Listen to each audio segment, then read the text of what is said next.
Alors, j'ai le grand plaisir, le grand honneur de présenter notre deuxième et dernier conférencier, deuxième conférencier invité, conférencier d'honneur, Christophe Malater, donc qui est professeur au département de philosophie de l'UQAM, qui est titulaire de la chaire de recherche du Canada en philosophie des sciences de la vie. Après avoir terminé sa maîtrise en Technology and Public Policy au MIT, Christophe Malater se rend au doctorat en philosophie des sciences à l'Université de Paris 1, Panthéon-Sorbonne, où il obtient aussi un DEA en histoire et philosophie des sciences. Il est membre du réseau européen d'astrobiologie, Life Origins. Il y a un nom plus long que je ne m'aventurerai pas à nommer de ce réseau. En plus d'être membre fondateur du réseau montréalais de philosophie des sciences. Il a entre autres reçu en 2009 le prix solennel de la chancellerie des universités de Paris et le prix jeune chercheur de la Société de philosophie des sciences en 2010. Aujourd'hui, le titre de sa conférence, « Les origines de la vie ou comment penser la vie par degrés ». Accueillons notre présentateur. Merci aux organisateurs, merci pour la présentation élogieuse, bien trop élogieuse bien sûr. Je vais vous présenter quelque chose, puis vous me direz ce que vous en pensez. Je pense que ça va être une perspective un petit peu différente. C'est pas de la vie vécue, et on va voir beaucoup de choses en fait qui nous sont foncièrement inaccessibles en tant qu'humain, là aussi. Et je vais commencer par quelque chose de très simple, qui est cette première image-là, que vous connaissez peut-être, vous avez peut-être déjà vu. C'est quelque chose que nous ne pouvons pas percevoir nous-mêmes, c'est le rayonnement du fond cosmique. C'est l'image de l'univers peu de temps après le Big Bang, tel que nous l'apercevons, tel que nos instruments l'aperçoivent, un rayonnement très très froid, autour de 3 degrés Kelvin, qui montre en fait la structure de l'univers. Alors, je dis structure, on pourrait dire chaos, désordre pour certains, mais ce chaos, ce désordre va petit à petit se structurer. Et en fait, dans cette immensité de l'univers, lorsqu'on regarde un tout petit peu ce qui s'y passe dans une toute petite région et qu'on laisse se passer, se déployer le temps, on voit dans ce tout petit endroit quelque chose qui ressemble à ceci, c'est en fait des millions de galaxies. Et lorsqu'on regarde une galaxie en particulier, on zoome un tout petit peu ici, ce tout petit point, on peut trouver des choses, des structures de ce type-là, qui sont donc des millions, des milliards de soleils. Et lorsqu'on choisit un de ces soleils en particulier, tout petit, quelque part dans cette galaxie-là, on peut observer, si on a de la chance, et en fait on commence à se dire aujourd'hui qu'on a de plus en plus de chance, que c'est de plus en plus souvent le cas, des systèmes planétaires. Alors là, on a une image d'un système protoplanétaire en cours de formation. Autour d'un soleil, un disque protoplanétaire de poussière est en train de s'agglomérer petit à petit, de se structurer pour donner naissance à des planètes qui vont être en rotation autour de ce soleil-là. Et lorsqu'on a un peu de chance et qu'on zoome sur un endroit de ce système-là, eh bien, on tombe sur quelque chose comme ceci, notre petite bille bleue, la planète sur laquelle nous sommes. Ici, c'est un lever de terre pris depuis la Lune, le fameux lever de terre de la Lune. Et lorsque on regarde ce qui se passe sur cette terre, eh bien, il s'est passé quelque chose d'assez étonnant, très simple, a priori. Voilà, la vie est apparue avec un petit flash et le problème est résolu. Enfin, les choses sont peut-être un petit peu plus compliquées que ça. En tout cas, on pense aujourd'hui, la science semble nous indiquer que les choses sont un tout petit peu plus compliquées que ça. Alors, aujourd'hui, nous sommes là, les êtres humains, nous avons quelque chose comme 10 puissance 14 cellules. Donc, on vient de le dire, Ghislain a dit, on a finalement une complexité absolument phénoménale en termes de nombre de cellules. On pouvait penser donc au XIXe siècle que cette complexité-là on ne pouvait pas du tout en faire sens. Peut-être qu'on a fait certains progrès, mais voilà où on est nous aujourd'hui. Le Big Bang s'est passé, on pense quelque chose comme il y a 14 milliards d'années, plus ou moins. C'est à peu près ça. Le système solaire serait apparu il y a 4,6 milliards d'années. Bon, là aussi, si on croit ce que nous dit la science, c'est-à-dire mon vécu ne m'apprend rien là-dessus, mais pour le moment, le mieux que je puisse faire, c'est faire confiance à la science. En tout cas, je vous retranscris le discours de la science hein, et puis on pourra juger après. Donc ça, c'est le système solaire, 4,6 milliards d'années. La Terre serait apparue à peu près 4,5 milliards d'années. Et le Soleil va devenir une géante rouge, on pense, d'ici 6 milliards d'années. D'accord ? Mais rassurez-vous, la Terre sera inhabitable bien plus tôt que ça, au moins dans 2 milliards d'années, hein, ça sera fini parce que le rayonnement sera tel que la Terre sera inhabitable. Et en fait, si on réussit ce qu'on est en train de faire, aujourd'hui, la Terre va être inhabitable dans très très peu de temps, hein, bien entendu. Mais ça, c'est notre paire de manches. Alors, par rapport à ça, vous voyez déjà que entre le moment où la Terre est apparue 4,5 milliards d'années et le moment où elle devient inhabitable, on est un petit peu, à peu près aux 2 tiers. Hein, d'accord ? Donc c'est un petit peu, il ne reste plus tant de temps que ça, hein, quelque part, attention. C'est un petit peu comme si la Terre était à l'âge de la retraite. Vous voyez, 60 ans, là, si on pense qu'elle veut vivre jusqu'à 99 ans, hein, comme Conche, on est un petit peu à l'âge de la retraite. Alors, il s'est quand même passé pas mal de choses entre le moment où elle est née, la Terre, et aujourd'hui. Elle a donné naissance à pas mal de choses. Tout récemment, donc il y a à peine 2 milliards d'années, elle a donné naissance à des organismes pluricellulaires. À 2,7 milliards d'années, elle devait donner naissance à des organismes eucaryotiques, donc unicellulaires mais avec noyau à peu près, à cette époque-là. Et puis on pense que la vie unicellulaire prokaryotique sera apparue il y a environ 3,7, 3,8 milliards d'années. Pour ça, c'est 3,5 milliards d'années.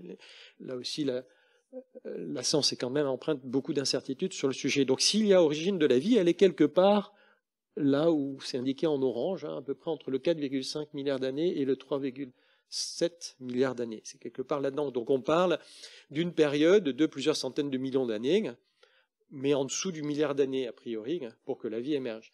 Si la vie a bien émergé sur Terre, bien entendu, il n'est pas impossible que la vie ait été apportée sur Terre par non pas des extraterrestres, peut-être des extraterrestres, on ne sait pas, mais c'est une question ouverte, mais peut-être par des corps interstellaires, peut-être que la vie a émergé finalement sur Mars et a migré après sur Terre, on ne sait pas, peut-être que c'est l'inverse, si on découvre de la vie sur Mars, peut-être qu'on verra qu'elle a une parenté avec la vie terrestre, peut-être qu'on verra qu'elle est très différente, on ne sait pas, mais pour le moment, les scientifiques font l'hypothèse qu'un certain nombre de conditions ont été réunies sur la Terre primitive pour que la vie effectivement apparaisse à peu près dans cette fenêtre.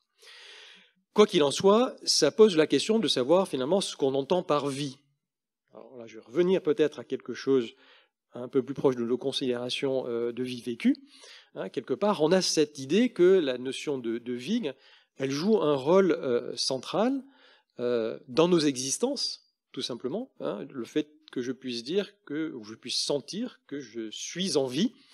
Mais elle joue aussi un rôle dans la pratique de la science, puisque la science va s'intéresser à des objets vivants, en tout cas une partie de la science, la biologie, donc l'étude du vivant, et une partie de la science va essayer de voir si cette chose-là à laquelle elle s'intéresse est en vie ou pas.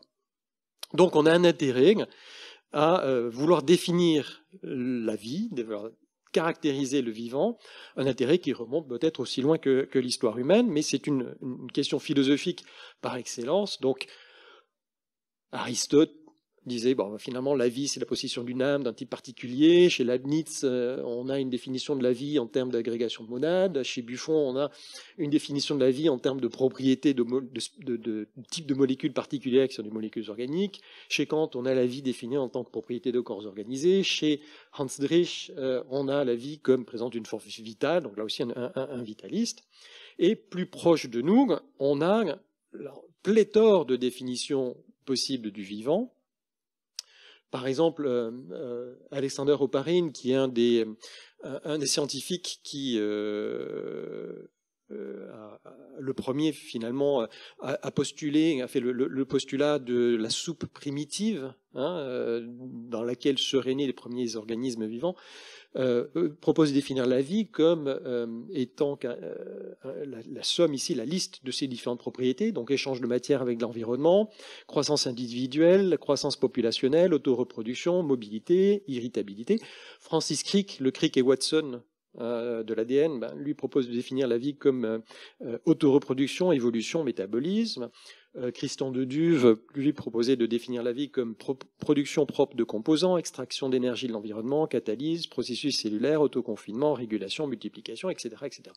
Donc on va retrouver dans la littérature énormément de définitions listes, j'appelle ça des définitions listes, dans lesquelles on dit le vivant c'est la possession de toutes ces propriétés-là. Et puis on peut essayer de voir si on a un recoupement de ces différentes propriétés, les unes par rapport aux autres, si certaines propriétés sont plus fines, plus restrictives que d'autres. Et là va se poser la question de savoir précisément si certaines entités vont être considérées comme étant vivantes ou pas, en fonction de l'application de ces critères-là. On retrouve aussi dans la littérature ce que j'appelle des définitions modèles. Alors là, je vous mets comme exemple, comme illustration, le fameux chémotone de Tibor Ganti. Pour Ganti, est vivante une entité qui se prête à être modélisée selon un modèle qui serait plus ou moins isomorphe à ce type de modèle-là. Donc dans ce modèle-là, c'est ça que je voulais faire. Dans ce modèle-là, vous voyez, on voit que pour Ganti, est vivant quelque chose qui possède une forme de métabolisme, une matrice informationnelle et une membrane, mais de telle sorte qu'il y a une organisation et une interconnexion de ces différentes fonctionnalités-là. Donc ce n'est pas juste la possession des fonctionnalités, mais c'est l'organisation même et l'interconnexion de ces fonctionnalités.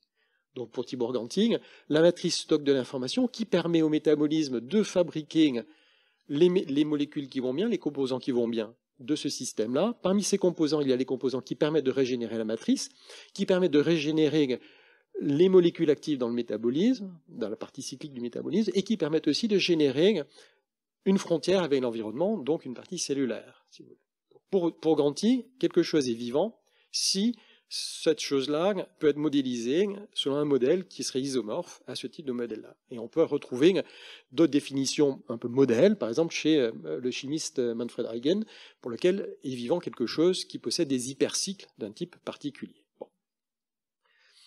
Dans ces définitions-là, le souci, c'est toujours de vouloir caractériser un certain type d'objet particulier du monde. Et donc il y a l'idée que dans le monde, on a affaire à deux classes d'objets, les objets qui sont vivants d'un côté et les objets qui sont non vivants. Les objets qui sont à l'intérieur de la classe et les objets qui sont à l'extérieur de la classe. Donc, proposer des définitions comme celles que j'ai mentionnées, ça va de pair avec un présupposé qui est qu'il existe ces deux ensembles d'objets dans le monde, ceux qui sont vivants et ceux qui ne le sont pas. C'est ce que j'appelle le présupposé binaire de la vie. Autrement dit, quelle que soit une entité E prise au hasard dans le monde, E est ou bien vivante ou bien non vivante, selon le fait que cette entité satisfait à la définition du vivant que j'ai énoncée. D'accord ? Alors pourquoi aurait-on de bonnes raisons d'adopter ce présupposé, ce principe binaire finalement, qui est nécessaire ou qui va de pair avec les définitions qu'on nous propose du vivant? Pour moi, il me semble que c'est avant tout un héritage du sens commun. Alors, ce que j'appelle le sens commun, le vécu, peut-être, là on va se rejoindre. Lorsque les organismes qui nous ont précédés, et puis nos ancêtres les plus directs, ont vécu un certain nombre de choses et en sont venus finalement avec cette idée qu'il était bon de classer les entités du monde en deux classes, quelque chose de vivant et quelque chose de non vivant. Il me semble qu'il y a au moins deux raisons à cette classification. Et ces raisons-là sont des raisons qui viennent de l'opposition de vie à deux choses. La première, c'est l'opposition de vie et de mort. Autrement dit, la volonté de distinguer les entités qui sont en vie de celles qui ne le sont plus. Donc de celles qui l'ont été et qui ne le sont plus. Donc, par exemple, si je prends ce castor-là, il est en train de découper un arbre, d'accord, et on sait que le castor est bien en vie. Et puis on a envie de dire que l'arbre, lui, il est mort. Il est mort. Ah, on ne sait plus trop. Hein, ça, on sait plus trop. Bon, alors, si on ne sait pas ça, on sait que le castor est vivant là, et là, on sait qu'il est mort. Hein, d'accord. Donc, il y a cette idée-là. Voilà. Là, c'est la vie en opposition à la mort. Et il me semble que c'est quelque chose que les êtres humains, une chose à laquelle les êtres humains sont confrontés. C'est cette opposition-là, c'est aussi un principe où va agir comme une sorte de principe de séparation affective. Hein, lorsque un être cher meurt, n'est plus en vie, on sait qu'il est mort, et donc une fois qu'il est mort, on peut s'en séparer affectivement. Donc c'est peut-être une des raisons pour lesquelles la distinction vie-mort est importante pour nous. Elle peut être aussi importante parce que quelque chose de mort est moins dangereux que quelque chose de vivant, potentiellement. Donc si j'ai un dragon mort, je sais qu'il est moins dangereux qu'un dragon vivant, a priori. Donc c'est peut-être utile de pouvoir caractériser ou de pouvoir classer des entités qui sont vivantes et des entités qui sont mortes. Et puis aussi, de notre point de vue plus récent, distinguer vivant-mort, c'est éventuellement se dégager de certaines responsabilités. Si j'ai une sorte si je prends soin de mes parents âgés lorsqu'ils meurent, à ce moment-là, je n'ai plus à en prendre soin. C'est aussi la possibilité de don d'organes qui est rendue possible par cette distinction entre le vivant et le mort. Et c'est en fait ce qui préside à de nombreuses questions de philosophie pratique. Dans ce cas-là, il me semble que la distinction, lorsqu'on considère que la vie est quelque chose qui est en opposition avec la mort, la distinction s'applique à une même entité, ou un groupe d'entités, mais selon une dimension diachronique, un avant et un après. C'est la même entité qui était vivante ou qui est vivante, et puis qui va être morte ou qui meurt. Donc c'est la personne que j'aime, elle est vivante, j'ai peur qu'elle meure, je me soucie de cette distinction-là, de ce changement d'état. L'ennemi que je crains, est-il désormais bien mort? Ça me rassurerait de savoir qu'il est bien mort, peut-être. Oui, donc, mais il y a quelque part un avant et un après pour un individu ou une entité donnée.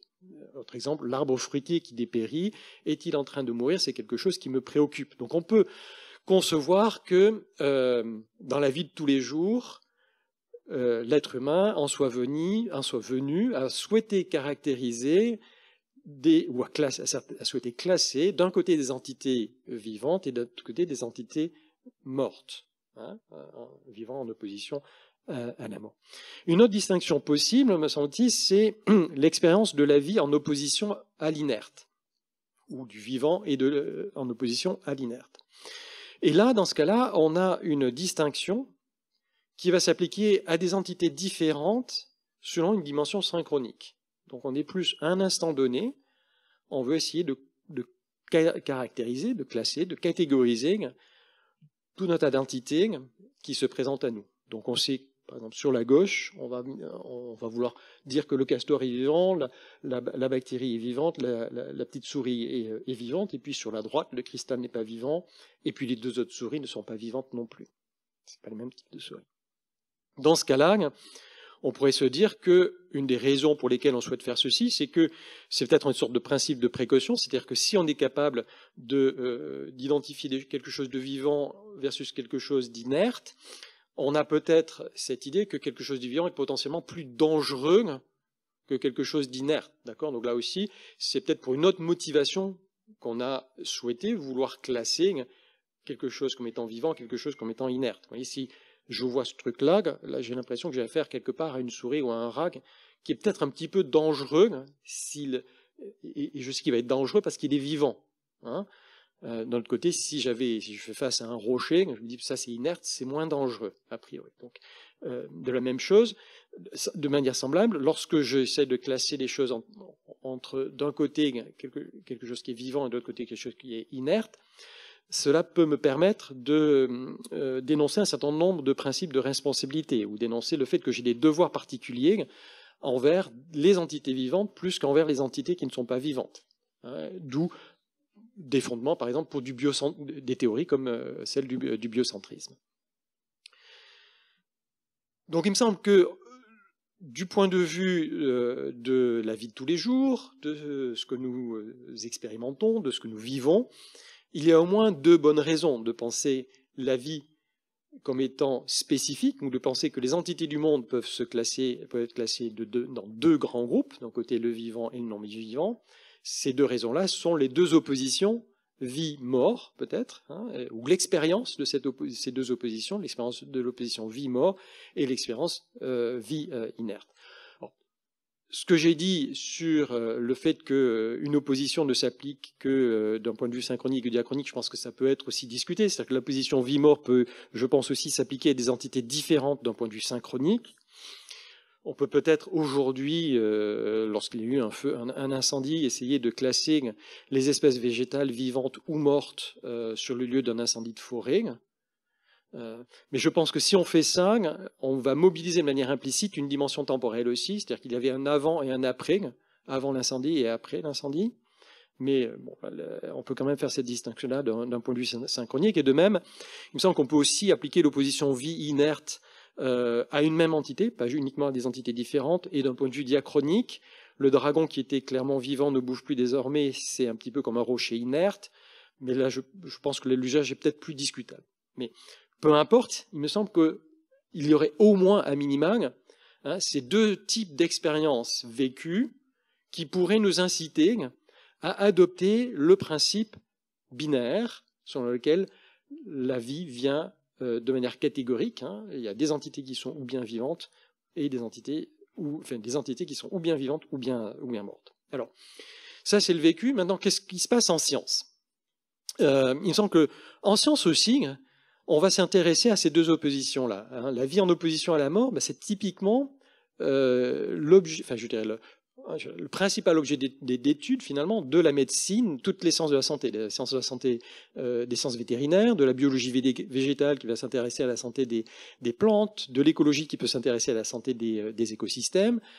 Dans toutes ces sciences-là, on a quelque part en tête le souci qu'on veut éviter le dépérissement, qu'on veut éviter des entités à l'étude, qu'on veut éviter leur disparition, qu'on veut éviter leur mort. Donc ça fait assez sens là aussi d'essayer de caractériser ou de catégoriser les entités entre des entités vivantes d'un côté et puis des entités qui sont cette fois-ci non vivantes parce qu'elles sont mortes. La vie en opposition à l'inerte, on pourrait dire que ça, c'est quelque chose qui, me semble-t-il, joue plus un rôle, par exemple, dans les études de biodiversité, où là, on va essayer de catégoriser, de faire un inventaire de tout ce qui est vivant. Aujourd'hui, on ne fait pas l'inventaire de ce qui était vivant il y a 3 milliards d'années. D'accord ? Aujourd'hui, les études de biodiversité, on fait l'inventaire de tout ce qui est vivant aujourd'hui à date. Donc en tout cas, on fait un inventaire de tout ce qui est vivant d'un point de vue synchronique et on s'intéresse à plein d'entités, un très grand nombre d'entités très très différentes qui ont toutes cette caractéristique particulière, c'est d'être en vie. C'est aussi une opposition, la vie en opposition à l'inerte, c'est aussi donc une opposition qui est très présente dans le domaine de recherche sur l'origine de la vie, l'astrobiologie, la biologie de synthèse ou la vie artificielle, puisque là, on va s'intéresser à la transition de l'inerte au vivant, justement. On va s'intéresser à la présence de vie ailleurs que sur Terre. Donc là aussi, c'est la vie en opposition à l'inerte, cette opposition-là qui joue un rôle clé et qui pourrait justifier l'utilisation finalement de ce principe binaire que j'ai mentionné précédemment. Mais le principe binaire tient-il véritablement en science, même dans ces cas-là ? Il me semble que même l'opposition vie-mort, elle ne va pas de soi. Tout à l'heure, j'ai montré l'arbre qui était en train de tomber. Est-ce qu'il est mort ? Il y a des hésitations. C'est vrai qu'on pourrait, si on a de la chance, faire une bouture de cet arbre-là, et il ne serait finalement pas mort. Peut-être que même si on l'a coupé, des rejetons pourraient repousser de son tronc. Donc, c'est pas si simple que ça. Dans les sciences de la santé, on a énormément de difficultés à se prononcer sur l'état de mort d'un individu. Ça ne va pas de soi. On a bien défini des critères de mort cérébrale ou de décès neurologique, mais cette mort cérébrale-là, elle est compatible avec une forme de vie métabolique, quelquefois, qui permet justement le don d'organes.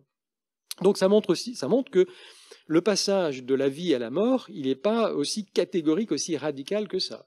Hein. C'est une réalité en fait beaucoup plus compliquée, quelque part, que l'énoncé BI.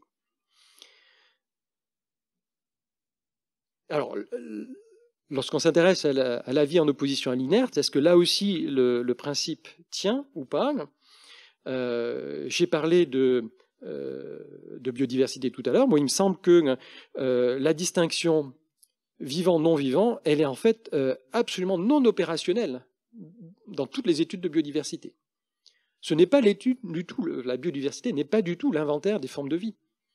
Dans toutes les études de biodiversité, pratiquement, enfin très très grand nombre d'études de biodiversité, peut-être pas toutes, il y a plein de formes de vie qu'on va ignorer, notamment les bactéries. Vous prenez tous les rapports des groupes de biodiversité, personne ne s'intéresse à la biodiversité des bactéries, des archées, des extrémophiles, etc. On va s'intéresser à la diversité des macrobes, finalement, hein, pas des microbes.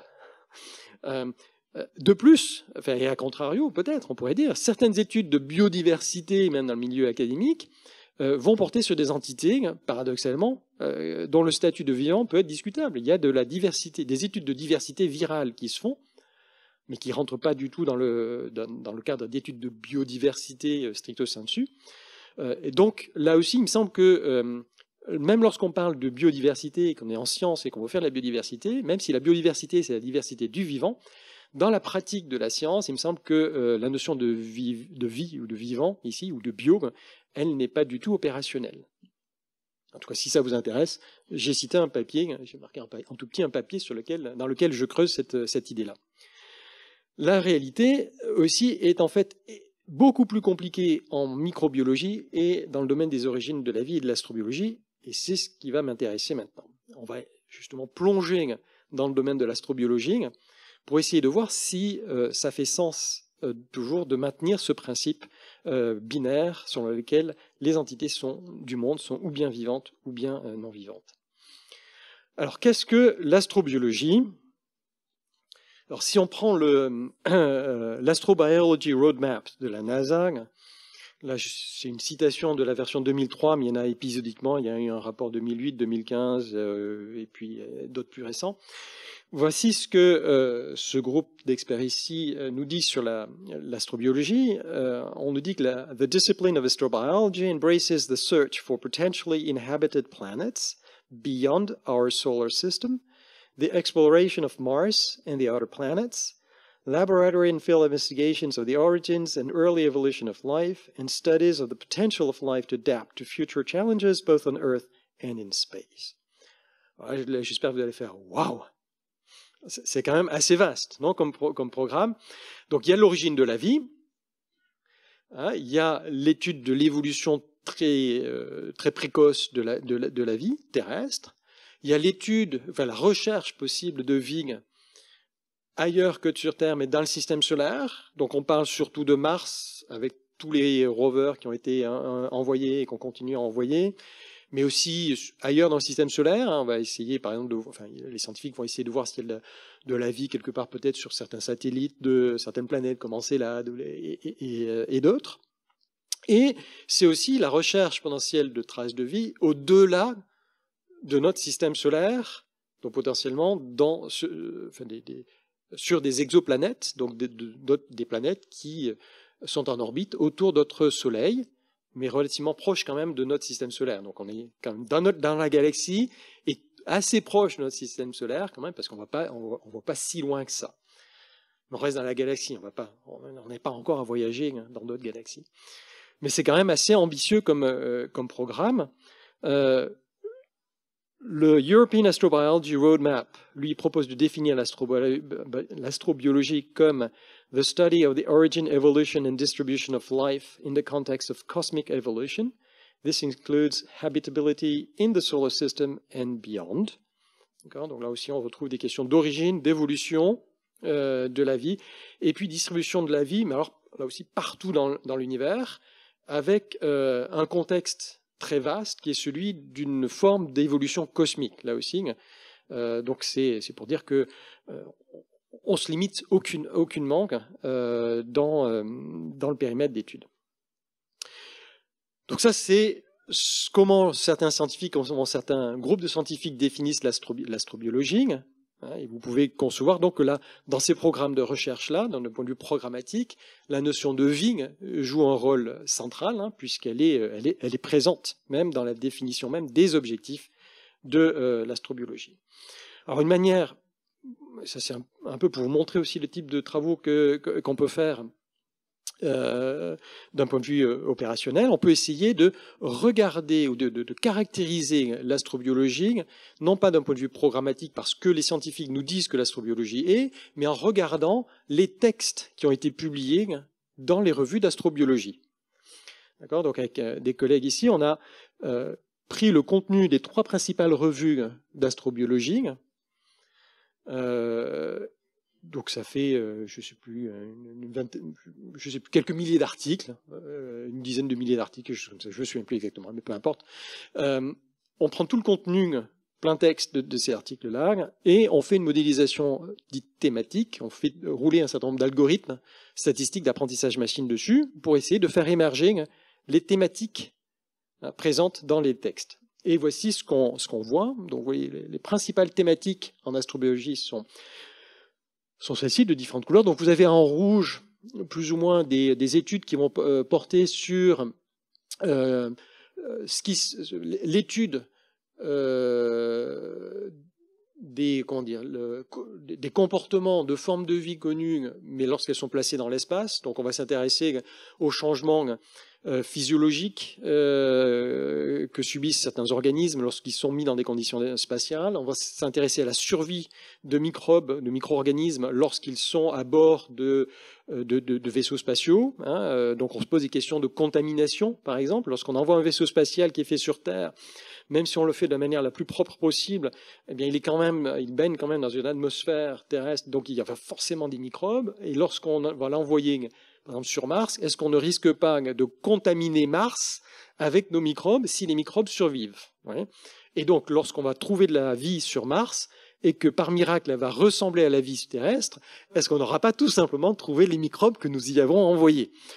Donc, vont se poser donc des questions très pratiques comme celle-ci, mais se posent aussi des questions plus éthiques. Est-ce qu'on peut modifier comme ceci, en le voulant ou sans le vouloir,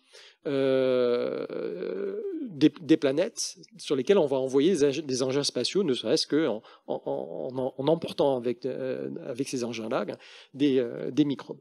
Donc ça, c'est un peu en rouge. Il y a des missions, un intérêt pour les missions spatiales. Il y a aussi au milieu un point qui s'appelle, qui est marqué ici, Life Civilization. Il y a un certain nombre d'études aussi qui portent sur les grandes questions, ce qu'on peut appeler les grandes questions de l'astrobiologie.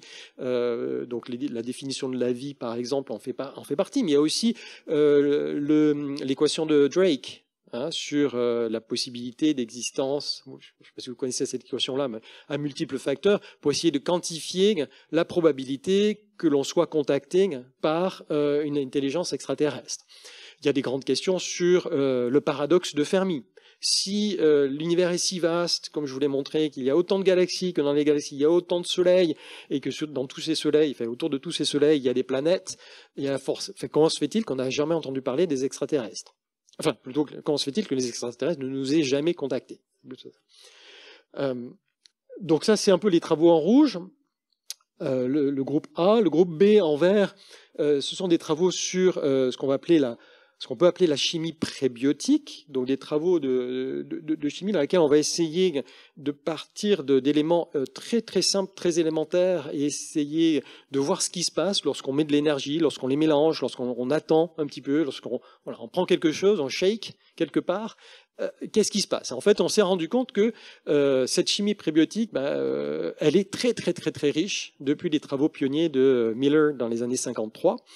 On peut produire de manière prébiotique ou abiotique, sans présence de vivants, une très très grande diversité de molécules organiques. Simple, d'accord ? Mais aujourd'hui, les scientifiques essayent de voir si on arrive à partir de ces molécules relativement simples, à faire des choses un peu plus compliquées. Donc certains sont arrivés, par exemple, à produire des acides aminés, des acides nucléiques, à polymériser certains acides nucléiques, de manière très limitée encore. Donc on n'est pas du tout encore à polymériser un ADN complet d'un micro-organisme, on est juste à polymériser quelques dizaines de bases ensemble, voire éventuellement une centaine de bases ensemble. Certains scientifiques s'intéressent à tout ce qui est réseau autocatalytique aussi. Donc ça, c'est l'ensemble de travaux plutôt en vert là. Il y a aussi des travaux qui vont porter sur la synthèse de systèmes proto-vivants. Donc là, on va délibérément essayer de construire par une approche d'ingénierie des systèmes dont on espère qu'ils vont avoir certaines capacités fonctionnelles parmi celles qui ont été listées dans les définitions listes, typiquement, capacité à se reproduire, à évoluer. Mais ce sont des systèmes qui sont designés et qui sont totalement artificiels. C'est-à-dire qu'on va emprunter des ARN très sophistiqués qu'on va modifier, qu'on va synthétiser dans le laboratoire. Donc on n'est pas du tout dans des conditions prébiotiques plausibles, d'accord ? Mais on essaye quelque part, les scientifiques essayent de synthétiser quelque chose de vivant à partir ou quelque chose de minimalement vivant, on pourrait dire, à partir de choses inertes, ou clairement inertes. En orange, on va retrouver beaucoup de travaux sur les planètes et les systèmes planétaires pour essayer de mieux comprendre en fait comment naissent les planètes, quelle est la dynamique des systèmes planétaires, quels sont aussi le type d'atmosphère ou d'environnement auquel on peut s'attendre sur certaines planètes. On va se poser donc des questions sur là aussi le type d'environnement qui était présent sur la Terre primitive. Je vous ai dit, voilà, la Terre est apparue il y a 4,5 milliards d'années. Origine de la vie entre 4,5 et 3,8 à peu près, ou 3,7. Mais la Terre, elle ressemblait à quoi à cette époque-là ? C'est sûr, il n'y avait pas d'oxygène. Il faisait vraisemblablement beaucoup plus chaud aussi. Hein, il n'y avait pas de plombe verte, il n'y avait pas de salade. Mais donc des scientifiques essayent de caractériser justement l'environnement de ces planètes. Et puis d'autres travaux plutôt en bleu vont concerner l'identification de traces de vie, pour beaucoup dans des roches. Donc identification de traces de vie dans des roches très très anciennes terrestres. On a la chance d'avoir au Canada, au nord du Canada, ici, un des affleurements les plus anciens à 3,8 milliards d'années. Beaucoup de travaux là-dessus, et des travaux aussi sur des roches en Afrique du Sud, en Australie, 3,5 milliards d'années.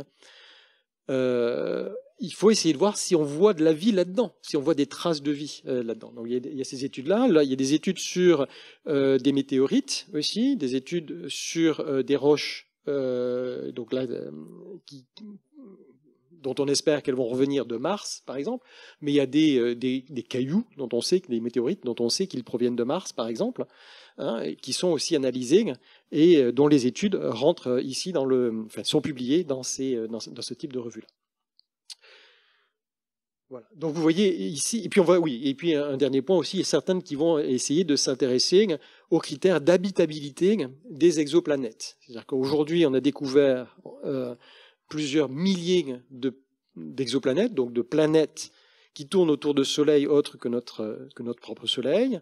Il faut essayer de catégoriser ces exoplanètes-là, et en fonction de la proximité de ces exoplanètes à leur Soleil, de la température de leur Soleil, on peut essayer d'inférer si l'eau, par exemple, est liquide ou pas.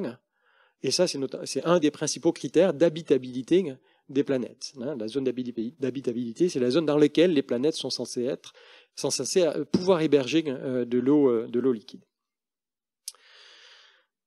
Alors, dans tous ces travaux-là, la notion de vie joue un certain rôle, et elle est plus particulièrement présente, en tout cas la distinction vivant et inerte, vie et inerte, est plus particulièrement présente, au moins dans deux types d'approches que je vais caractériser ici assez rapidement.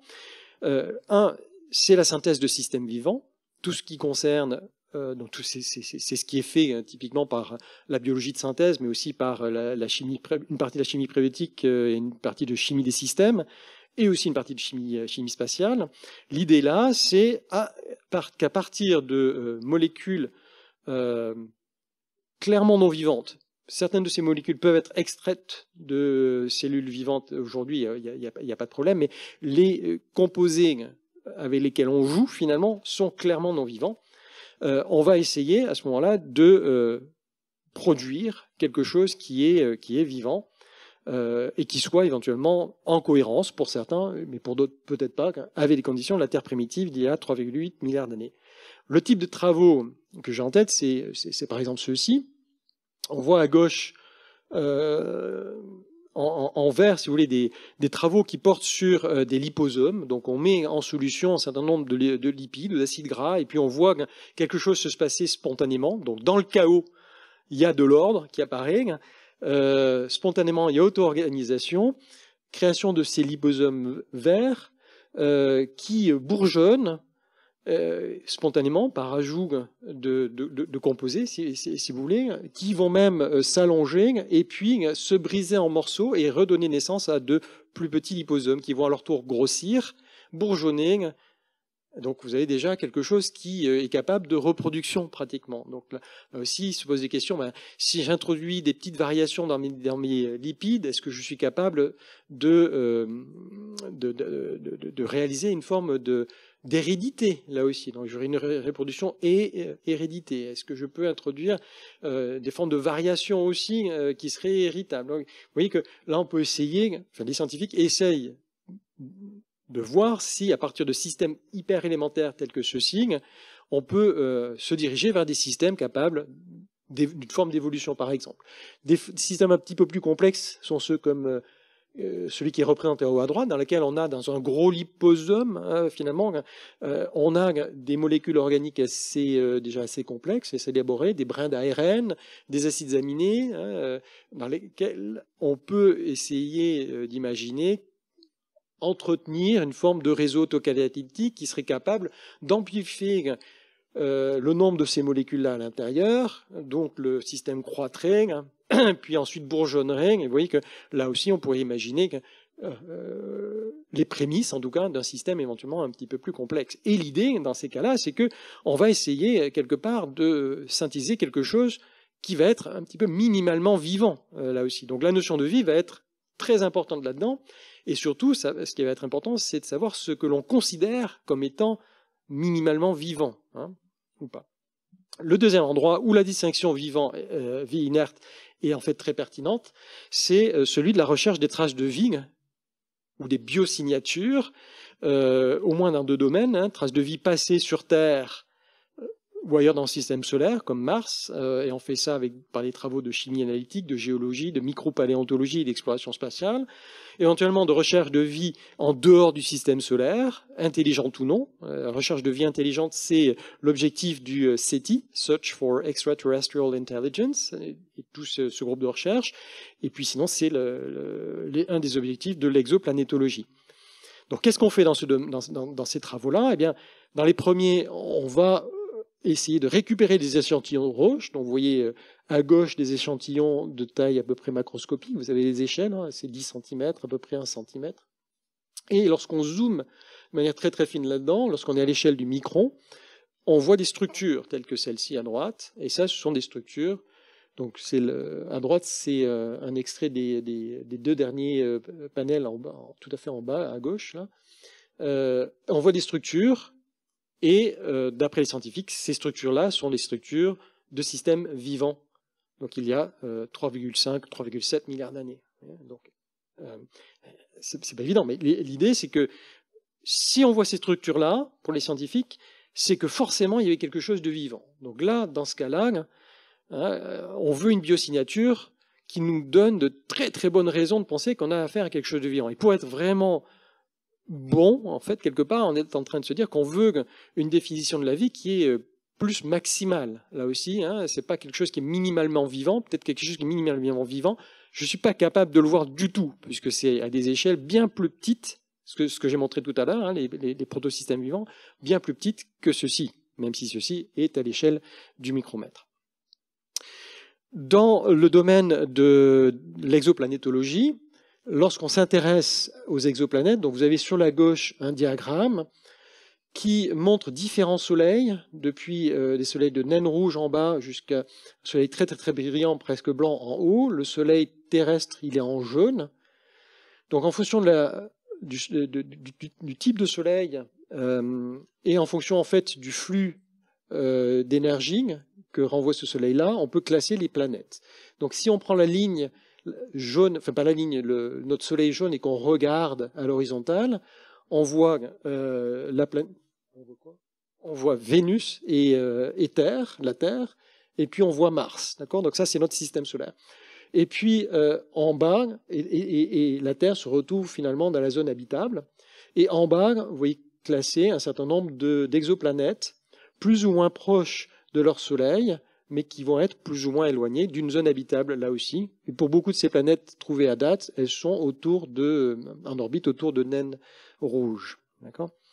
Pour toutes ces planètes-là, ce que les scientifiques essaient de faire, c'est qu'ils essaient de voir les spectres à droite qui sont émis par leur atmosphère. Oui, on est en train de regarder le spectre de l'atmosphère de ces exoplanètes-là lorsque ces exoplanètes passent devant leur Soleil. Donc la lumière de leur Soleil, lorsqu'elle passe au travers de l'atmosphère, va émettre un certain spectre qui est caractéristique des molécules contenues par cette atmosphère-là. Et ce que les scientifiques essaient de voir, c'est est-ce qu'il y a dans ce spectre-là des traces de molécules qui seraient indubitablement des traces d'organismes vivants. Donc comment est-ce qu'ils essayent de faire ça ? Ils se disent, en fait, s'il y a des organismes vivants qui ont un métabolisme très sophistiqué et qu'il y a suffisamment de ces organismes-là, ces organismes vont arriver à produire des choses thermodynamiquement qui vont être observables. Typiquement, vont arriver à produire, par exemple, de l'oxygène en déséquilibre avec d'autres gaz qui sont aussi présents dans l'atmosphère. Et donc dans ce cas-là, on va plutôt essayer, on a présupposé que s'il y a de la vie qu'on va vouloir identifier, ça va être une vie qui est déjà bien vivante, et bien capable d'un bon métabolisme qu'on va pouvoir voir. Donc, dans ces deux approches-là, synthèse du système vivant d'un côté, recherche de traces de vie de l'autre, il me semble qu'on voit déjà deux manières un petit peu différentes de concevoir le vivant. D'un côté, on va chercher à créer des systèmes chimiques qui commencent à ressembler à quelque chose de vivant, donc des systèmes minimalement vivants. Et là, la crainte, ça va être on veut surtout éviter les faux négatifs, c'est-à-dire qu'on veut éviter de passer à côté de quelque chose qui serait vraiment intéressant. Alors que lorsqu'on va essayer de rechercher la vie, des traces de vie, on veut identifier des traces qui sont plutôt des traces le plus possible indubitables de vie, donc produites par des entités qui sont clairement vivantes, dotées de ce gros métabolisme sophistiqué, seuls capables de produire de telles traces. Et donc là, on veut surtout éviter les faux positifs. On veut éviter de dire que dans ce caillou, il y a de la vie, alors qu'en fait, il n'y en a pas du tout, et que les traces qu'on voit sont en fait des traces abiogéniques. Donc, on a un petit peu deux approches et un spectre dans ce que les scientifiques ciblent comme étant la vie dans leurs propres études. D'un côté, on va cibler la vie comme étant quelque chose, les propriétés de système minimalement vivant, et de l'autre côté, on va peut-être cibler la vie comme étant propriété de quelque chose clairement vivant. Donc, c'est ça pour dire que le principe binaire, en tout cas dans ces deux types d'études, me semble un peu mis à mal, parce que d'un point de vue opérationnel, on voit déjà une tension dans des objectifs scientifiques, dans des programmes de recherche qui sont différents, même si les deux types de programmes parlent de vie. En microbiologie aussi, mais je vais être plus bref là-dessus, aujourd'hui on se rend compte qu'il existe de nombreuses entités biologiques qui sont en fait très difficiles à catégoriser.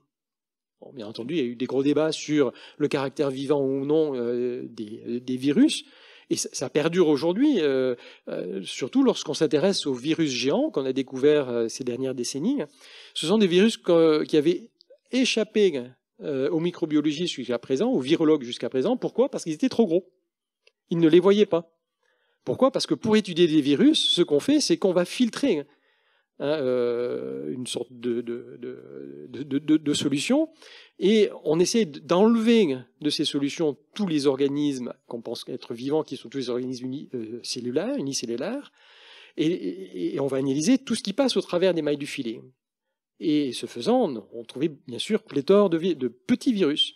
Mais ces virus géants, on ne les voyait pas. Et ces virus géants sont en fait aussi gros, voire plus gros que certains unicellulaires qu'on n'a aucun mal à catégoriser comme étant vivants. Ils ont pour certains des génomes qui sont beaucoup plus gros que certains organismes unicellulaires qu'on n'a aucun mal à caractériser comme étant vivants. Ils ont des structures vraiment très très complexes, aussi complexes que certains organismes qu'on n'a aucun mal à catégoriser comme étant vivants. On trouve aussi en microbiologie des bactéries endosymbiotiques hyper simples, avec un génome quasiment minimal. Alors c'est Carsonea rudi, puis on en a trouvé d'autres depuis. C'est, vous voyez, en termes de taille chromosomique, c'est le petit point rouge qui est totalement à gauche, donc quelque chose de vraiment un génome minuscule, une entité qui ne peut vivre que à l'intérieur d'autres organismes, d'autres unicellulaires, donc quelque chose de tout petit, et qu'on a pourtant classé comme étant une bactérie. Et ce faisant, comme on l'a classée comme étant une bactérie, on a envie de dire qu'elle est vivante. Mais vivante à quel prix? Ou comment? Si on prend ce Carsonea rudi et qu'on essaye de la cultiver dans une boîte de pétri, je pense qu'on peut souhaiter bonne chance, typiquement. Donc là aussi, c'est pas du tout évident que quelque chose qu'intuitivement, c'est pas qu'intuitivement, quelque chose qui est phylogénétiquement relié à des organismes que l'on va classer comme étant indubitablement vivants, soit à son tour indubitablement vivant. Ça fait sens ou pas? Ouais, vous me suivez? Donc ça, il me semble que aussi bien l'astrobiologie, les questions des origines de la vie, ce qu'on a vu, et ce qu'on voit en microbiologie, nous aiguillent sur la possibilité, ou voire même la nécessité de penser la vie par degré. La vie serait peut-être plutôt une notion de degré que le franchissement d'un seuil ou d'une transition franche. Si c'est le cas, alors le présupposé binaire, le présupposé BI du caractère binaire de la vie, ne serait pas justifié d'un point de vue scientifique, en tout cas dans ces domaines scientifiques qui nous intéressent. Bien entendu, on peut toujours considérer que le principe binaire est valide d'un point de vue existentiel, macroscopique, mais d'un point de vue scientifique, lorsqu'on y regarde de près, ça ne tient pas.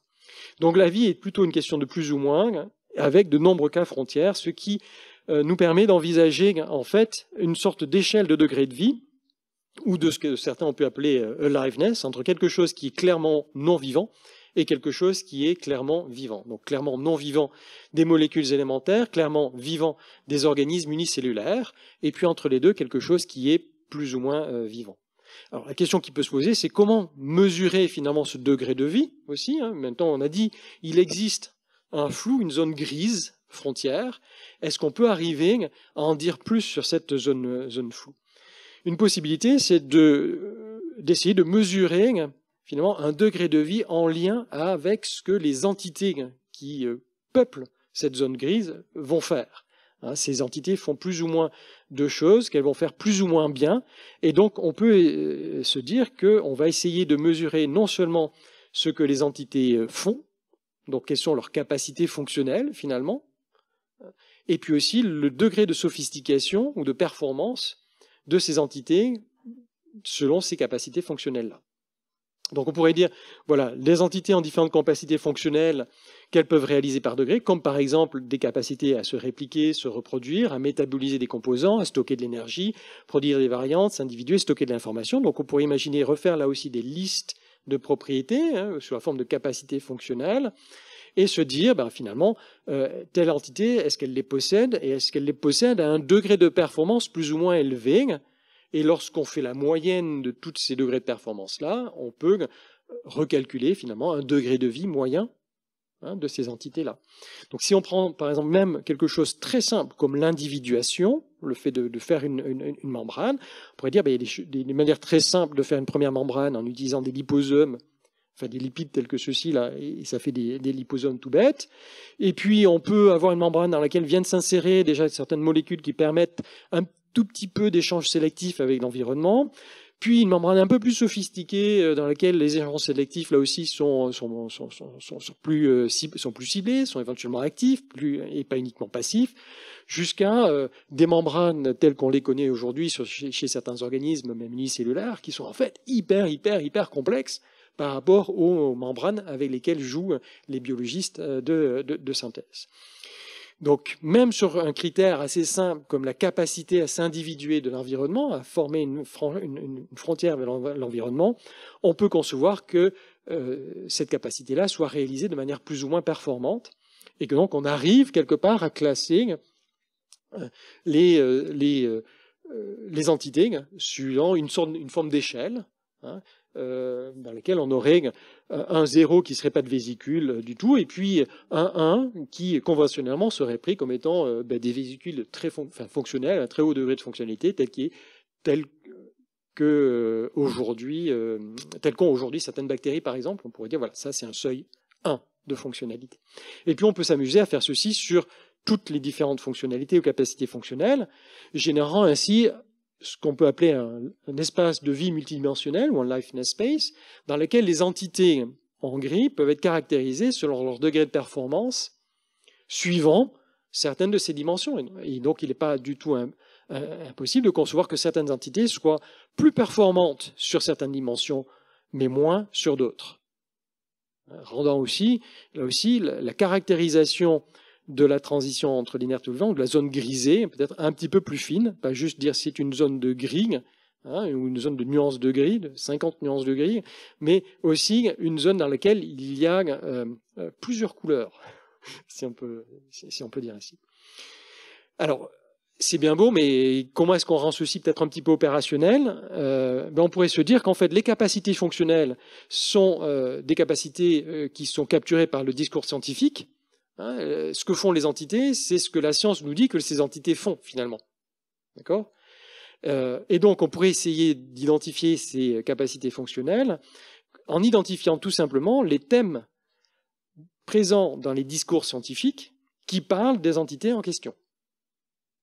Alors, voilà, il y a déjà une filiation avec la présentation que j'ai faite, ce que j'ai mentionné tout à l'heure, hein, qui est qu'on peut essayer de faire finalement une analyse algorithmique de texte pour essayer de voir, d'analyser le discours des scientifiques sur les entités qui nous intéressent et voir si ils parlent de beaucoup de fonctionnalités sur ces entités-là ou de moins de fonctionnalités. S'ils en parlent beaucoup ou pas, ça peut être aussi un signe comme quoi ces fonctionnalités sont plus complexes, plus sophistiquées que s'ils en parlent relativement peu.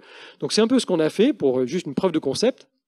On a pris une trentaine de milliers d'articles scientifiques dans lesquels on a essayé de cibler des entités particulières, bactéries, archées, virus, phages, plasmides, prions, adénines, une molécule organique, mais a priori non vivante. Et puis, on a essayé d'identifier comme ça des groupes de mots qui sont les thèmes qui sont les plus fréquemment utilisés avec chacune de ces entités dans le discours scientifique.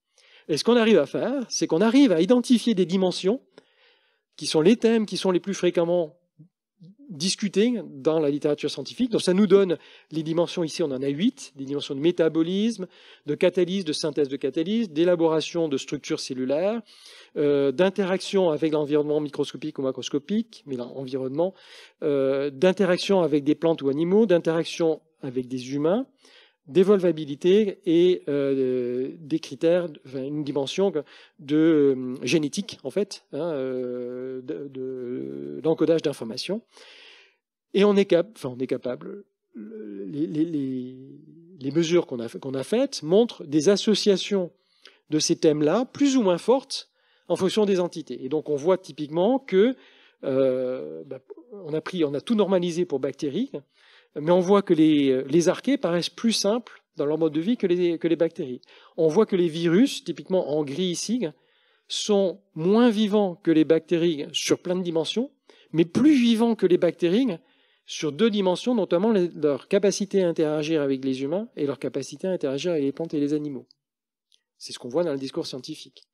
Donc vous voyez qu'en faisant ce type d'analyse-là, en tout cas c'est juste une preuve de concept pour vous dire, voilà, c'est pas juste parler de gradation entre le vivant et l'inerte et selon plusieurs dimensions, c'est pas juste quelque chose d'imaginable, de concevable et de principe, on peut aussi essayer de l'opérationnaliser comme ceci en regardant le discours scientifique. Si on part de ceci, à ce moment-là, ça amène à concevoir le vivant comme venant en gradation, et en gradation par fonctionnalité, éventuellement. Après, on peut s'amuser à faire la moyenne. Il nous revient alors de cibler, ou d'identifier, ou de caractériser, ou d'être d'accord, de se mettre d'accord sur ce que l'on prend comme étant des entités clairement non vivantes, et aussi sur ce qu'on va prendre comme étant clairement vivant. Et une fois qu'on a choisi ceci de manière conventionnelle, on peut arriver à peupler l'espace entre les deux. Donc, selon cette conception-là, la vie vient par degré, éventuellement de degré de capacité fonctionnelle. Le clairement vivant et le clairement non vivant et le clairement vivant, ce sont des conventions. Éventuellement, on peut les justifier par appel au sens commun. Mais la vie vient alors par degré, et ça permet de rendre compte du spectre de cibles que j'ai évoqué tout à l'heure, de cibles de vie en science, entre le clairement vivant d'un côté et le minimalement vivant de l'autre. Et c'est aussi quelque chose qu'on peut mesurer d'un point de vue empirique, comme on l'a fait dans cette preuve de concept que je vous ai présentée. Donc ça me paraît être un argument contre le principe binaire. Donc cet argument, je sais pas, j'ai encore quelques diapos, mais je sais pas, j'ai l'impression que j'avais passé mon heure, c'est ça? Donc j'arrête? Je peux essayer de terminer un peu? Bon. J'ai un autre petit argument à vous avancer, mais si on suit le raisonnement là, on était parti d'une conception binaire de la vie, donc je l'ai représenté à gauche, d'après le principe binaire. Lorsqu'on essaie de classer toutes les entités du monde, donc on est d'un point de vue, on va dire, synchronique ici, on va classer les entités du monde par degré, avec une mesure, on va imaginer que c'est le degré de complexité, par exemple, degré de complexité d'assemblage, des choses comme ça. On peut imaginer une mesure qui nous permette de classer toutes les entités du monde, et puis on va pouvoir, comme ceci, les trier, et il va y avoir des entités qui vont être clairement non vivantes, et d'autres entités qui vont être clairement vivantes. Il n'y a rien entre les deux. D'accord, ça c'est le principe binaire. Dire qu'il y a quelque chose entre les deux, une zone grisée, c'est quelque part faire un zoom sur la petite portion que j'ai identifiée à gauche et de dire qu'on va changer de granularité, on va regarder de manière beaucoup plus fine ce qui se passe, et c'est exactement ce qu'on a fait, c'est qu'on est rentré au niveau microscopique, là, donc on a changé de granularité, ce qu'on appelle la granularité épistémique, et on a identifié de nouveaux types d'entités, et ça permet quelque part de concevoir une petite pente ici, entre des entités qui sont clairement vivantes et des entités qui sont clairement non vivantes. Mais on pourrait nous répondre, il y a une objection possible à ceci, à cet argument gradualiste, qui est que la conception de la vie par degré, en réalité, même si j'ai fait une courbe, ça repose sur un nombre, sur des points. C'est juste quelques entités qu'on a trouvées. On n'a pas trouvé une courbe. Donc on a une sous-détermination empirique qui est flagrante, et cette sous-détermination empirique est toujours compatible avec l'existence d'un seuil significatif quelque part au milieu. Donc la réponse ici consisterait à dire, la réponse, ça c'est l'objection gradualiste à la conception binaire de la vie. La réponse possible à cette objection-là, c'est de dire, voilà, si je rezoome à nouveau sur un tout petit endroit, en fait, ce que vous avez fait, vous avez juste trouvé des points. D'ailleurs, il y a un point qui n'est pas à sa place dans mon diagramme, mais bon, c'est pas important. Et lorsque je rezoome là-dessus, je vois un seuil. Et la distinction vie-non-vie, elle n'est certes pas comme je l'avais prise précédemment, mais elle existe toujours. Il y a bien un seuil quelque part. Bon, là, vous imaginez que l'argument peut se poursuivre, puisque l'objection ou la réponse à l'objection pourrait prendre une forme. Voilà, si on va rezoomer là-dessus, on va peut-être vous trouver autre chose, et vous montrer qu'il existe d'autres entités, en fait, entre les deux entités limites que vous aviez identifiées. Donc, ça montre quoi? Ça montre en fait l'importance de ce que j'appelle la granularité épistémique, qui est le détail de description des phénomènes auxquels on va s'intéresser. Tout dépend du grain, finalement, de description qu'on va adopter. Et bien entendu, on peut faire des arbitrages entre les différentes descriptions à différentes granularités. Lorsqu'on fait des arbitrages de granularité, en fait, une transition seuil peut s'avérer être en fait beaucoup plus graduelle lorsqu'on change de granularité. Et une transition graduelle peut éventuellement s'avérer être une transition seuil aussi, ou peut s'avérer abriter une transition seuil lorsqu'on regarde plus dans le détail. On pourrait me dire, alors on s'en sort pas, quoi.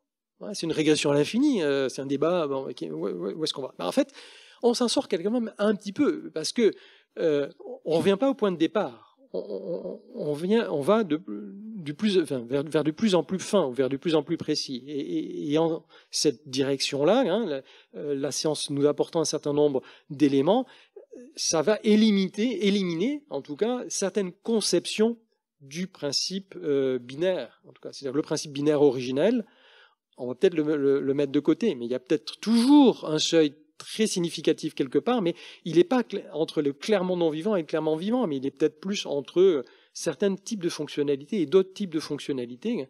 Et là, il y a peut-être un seuil significatif. Une seconde réponse qu'on peut apporter, c'est l'importance non seulement de la granularité épistémique, mais aussi l'importance de ce que j'appelle la perspective épistémique. Autrement dit, c'est le choix d'un angle de description particulier des phénomènes, ce qu'on peut aussi approcher d'un choix de variables descriptives particulières. Et je voudrais essayer juste de vous montrer que ce qui est une transition de seuil selon une perspective donnée peut en fait s'avérer être une transition graduelle selon une autre perspective, avec la même granularité. Vous connaissez tous ça, hein? Il y a des grandes montagnes, il y a des sommets, on peut les approcher par la face nord, on a une transition seuil, on peut les approcher par la face sud, et on a une transition graduelle.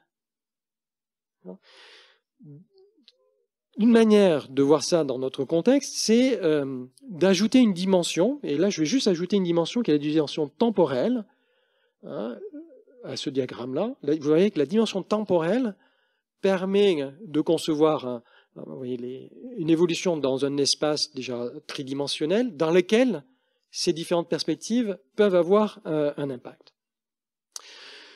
Dans ce diagramme-ci, donc vous voyez le degré de vie en 0,1 vertical, les entités du monde suivant un second axe, et puis le temps suivant le troisième axe. Et vous retrouvez en orange le même type de diagramme que ceux que j'avais présenté jusqu'à présent. Donc c'est des degrés de vie en fonction des entités.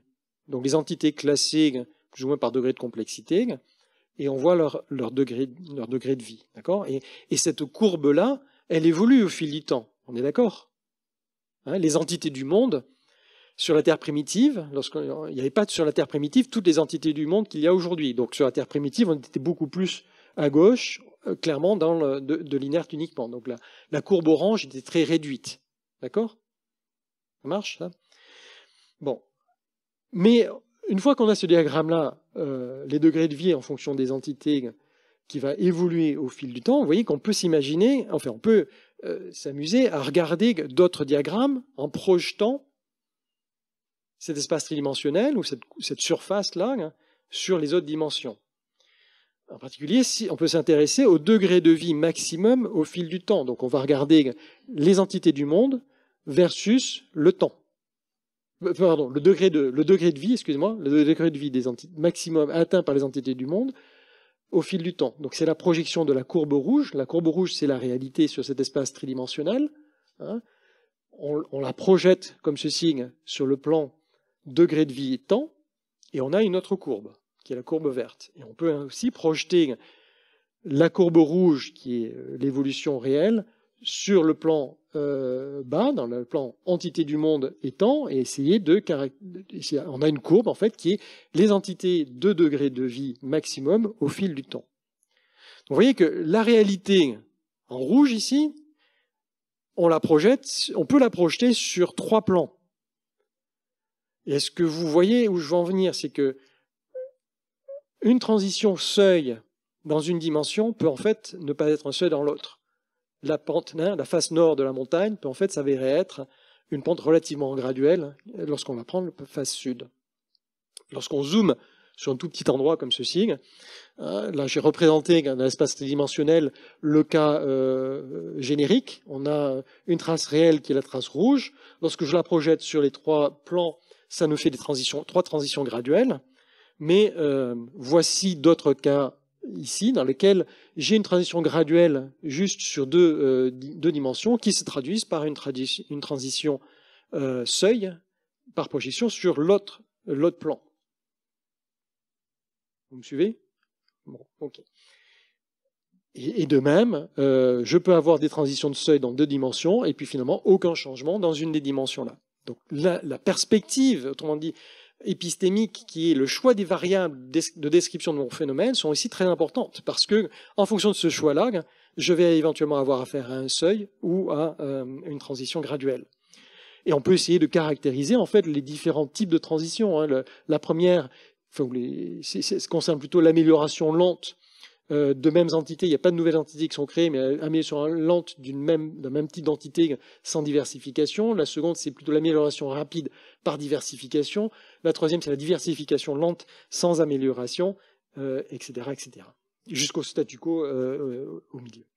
Donc, tout dépend des perspectives épistémiques. On a une diversité de types de transitions possibles. Une transition de seuil peut se révéler être une transition graduelle ou pas selon une certaine perspective. Une transition graduelle peut éventuellement donner lieu à une transition de seuil sur une autre perspective. Où est-ce qu'on en est rendu?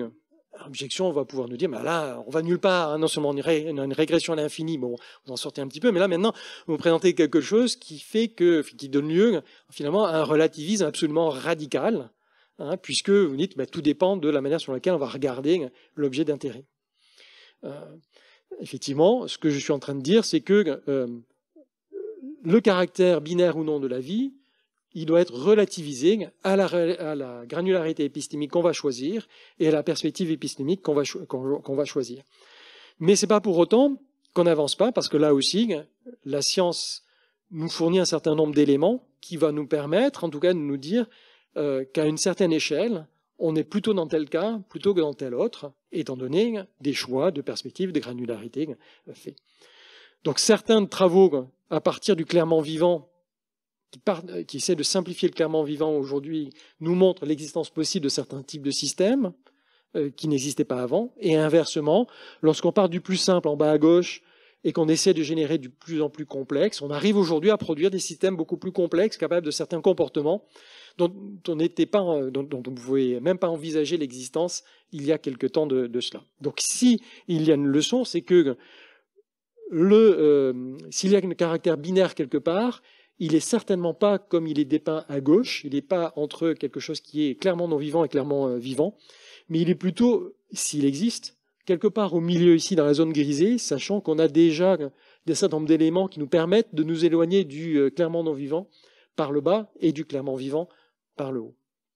Donc, il me semble qu'il est nécessaire de caractériser aujourd'hui ces degrés de vie à une granularité beaucoup plus fine, qu'il est aussi important de comparer les transitions les unes par rapport aux autres selon à la fois une granularité et une perspective fixe, et que certaines transitions vont comparativement aux autres, et c'est là qu'on va avoir des différences, apparaître éventuellement comme étant plus ou moins graduelles.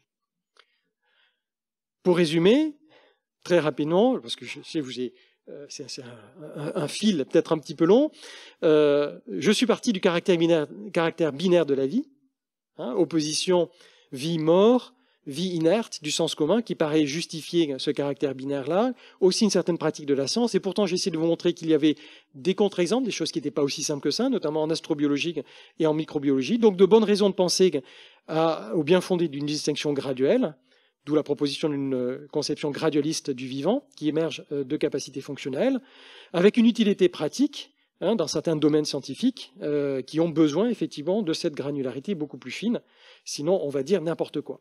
J'ai passé en revue une première objection, selon laquelle la conception gradualiste était sous-déterminée, avec des possibilités de transition de seuil à une granularité plus fine, avec 2 éléments de réponse. Un premier, c'est que le changement de granularité devrait permettre de rétablir une conception graduelle.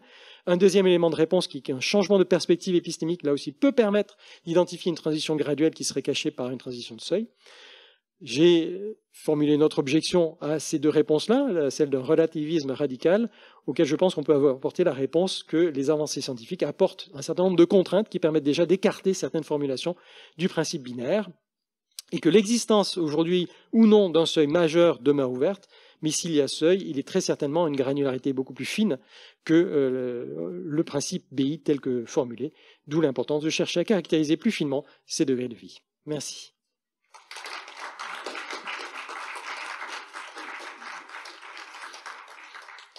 Et donc, je prendrai volontiers vos questions si je ne vous ai pas épuisé ou perdu en cours de route. Merci. On a le temps pour quelques questions. Levez votre main, s'il vous plaît. Est-ce que ta main est levée ou à moitié levée? Elle est levée ou pas levée? C'est pas une affaire de degré. Ah, on va être binaire, hein?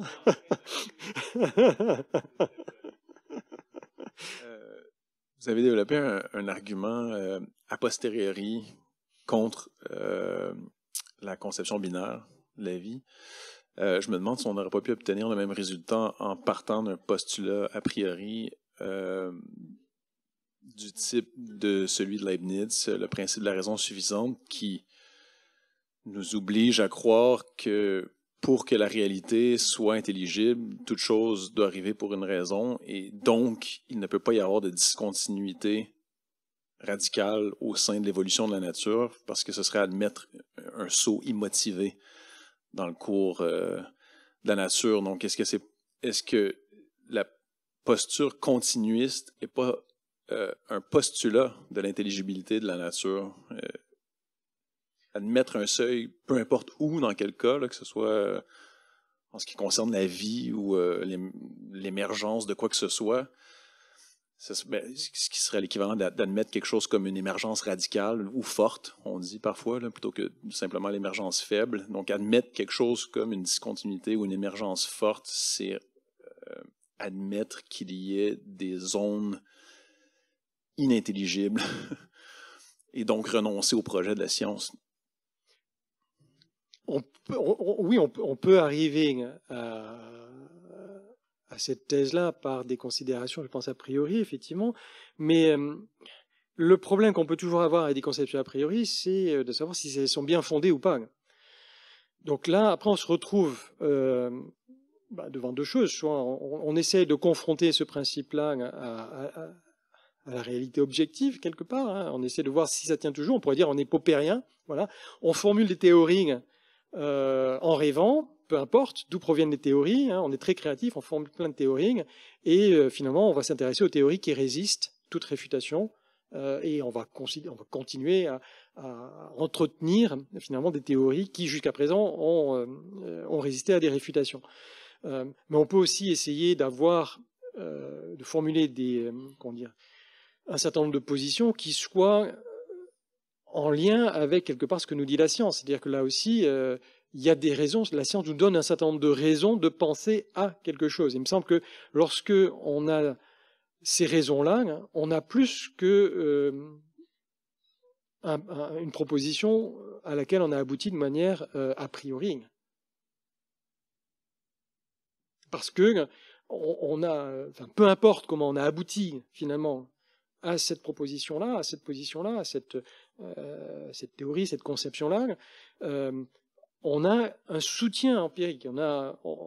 Et donc, quelque part, c'est quelque chose qui vient se rajouter, qui va au-delà de ce qui nous a poussé initialement à formuler la proposition en question.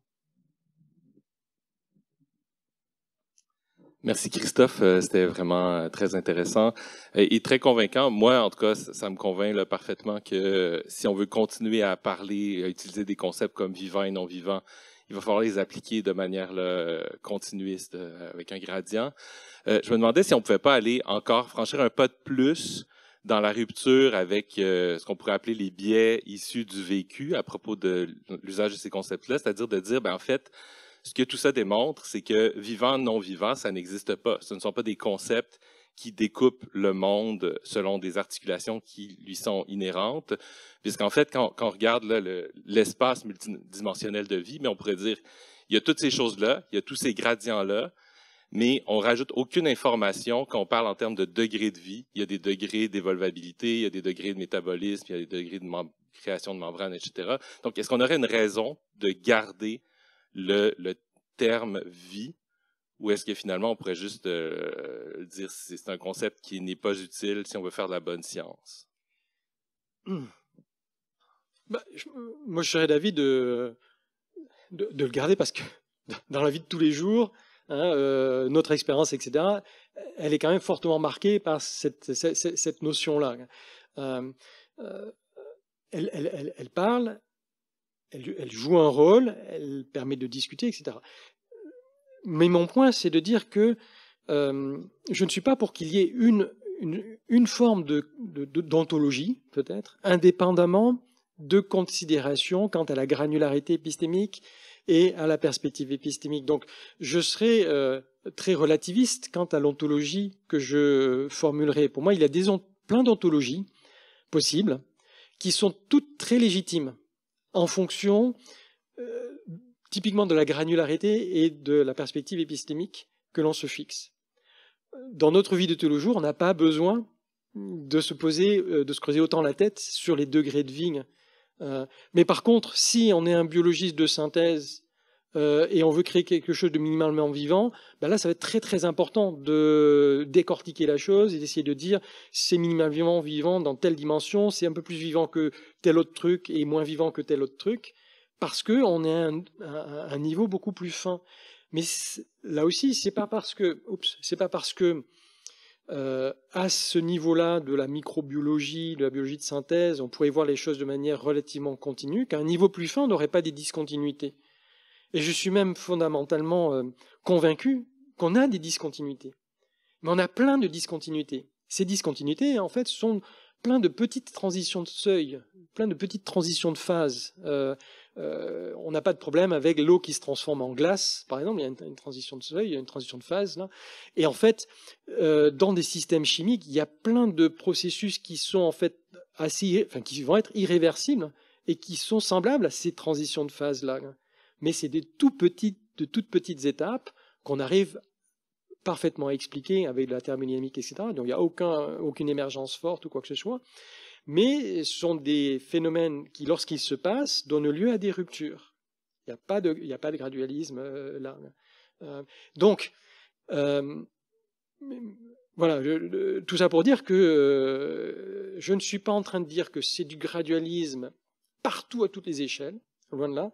Je suis plutôt en train de dire tout dépend des perspectives, de la granularité qu'on va adopter, mais il ne faut pas poser une sorte d'ontologie, une sorte de principe comme ceci qui serait valable à tous les niveaux. Ça répond ?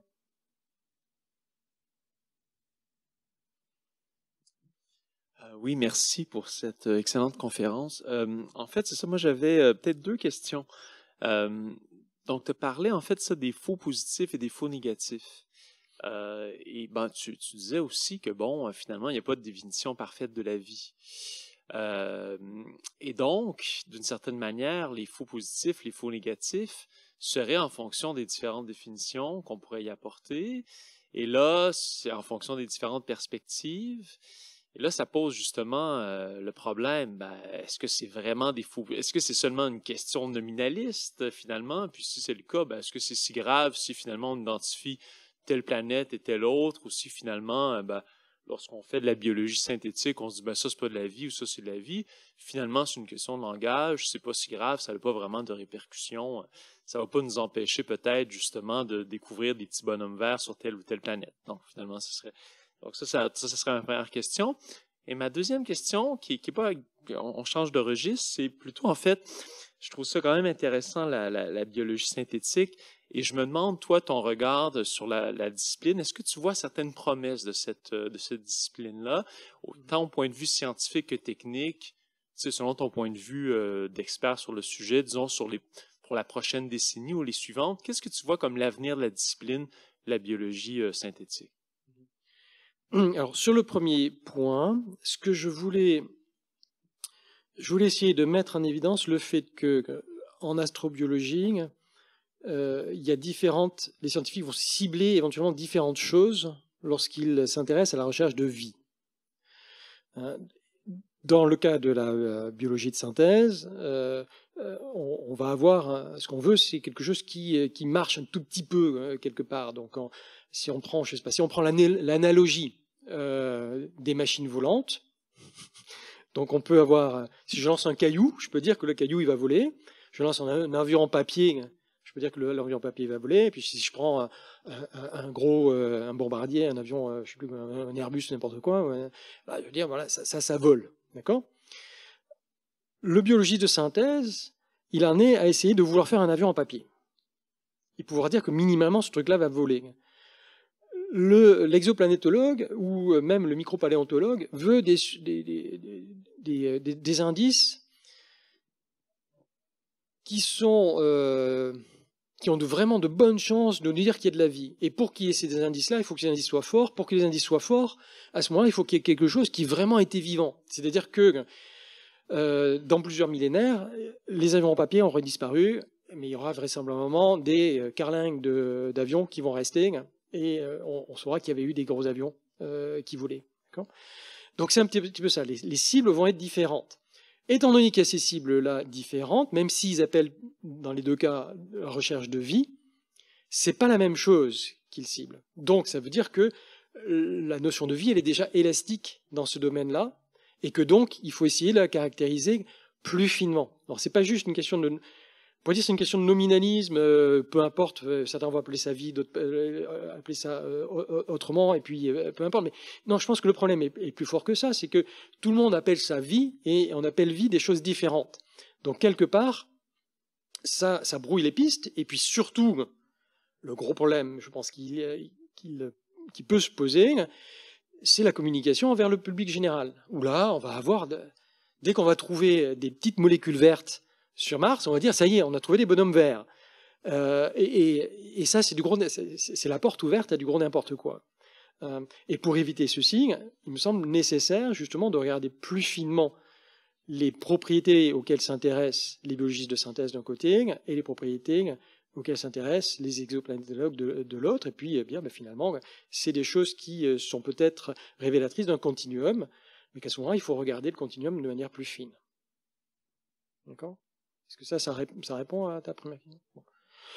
Quant à l'avenir de la biologie de synthèse, là j'ai parlé de biologie de synthèse, il y a plein de choses qu'on fait en biologie de synthèse, notamment aussi tout ce qui concernait les biobricks, dont je n'ai pas parlé. Là c'est juste de la biologie de synthèse au sens de synthèse de protosystèmes vivants.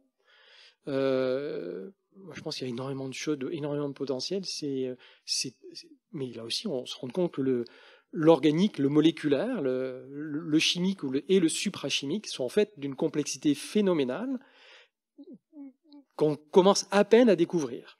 C'est-à-dire que jusqu'à présent, on a fait surtout de la chimie dite de la chimie de synthèse, dans laquelle on essayait de synthétiser des molécules particulières qui sont des molécules relativement simples, d'utilité, et selon des voies chimiques qui peuvent paraître complexes, mais qui là aussi comportent peut-être une dizaine d'étapes qui sont, somme toute, relativement hyper bien contrôlées par les chimistes.